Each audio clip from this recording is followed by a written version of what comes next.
The evidence was misconstrued right from the get-go.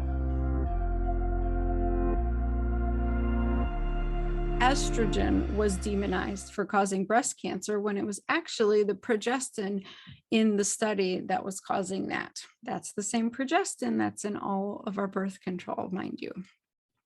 So the study was stopped, people panicked, and it was regarded that hormone replacement therapy was dangerous.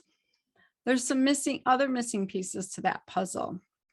The average age woman in that study was 63. So she was already 10 plus years into menopause. She had already gone 10 years without making her own hormones naturally, her own estrogen and progesterone, and then she was given synthetic hormones. The majority of women in the study were smokers or had heart disease or diabetes and obesity. So they were already unhealthy with these disease processes to begin with before they were given synthetic hormones way past their menopausal age.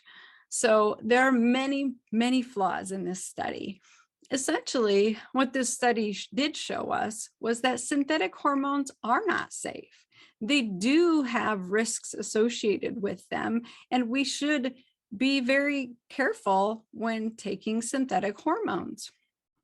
Unfortunately, for many political reasons, we have deemed menopause as the cutoff for that concern. Before menopause, we're not concerned if you're on synthetic hormones, but we know from the research that synthetic hormones cause increased intestinal permeability. They cause vitamin and nutrient deficiencies. They cause your ovaries to stop producing your own hormones.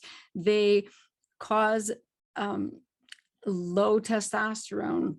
They cause a lot of issues long-term. So I just want you to be aware that medicine often makes big blanket statements in the heat of panic and then comes back later and puts their tail between their legs and says, okay, we were wrong. We weren't doing this right.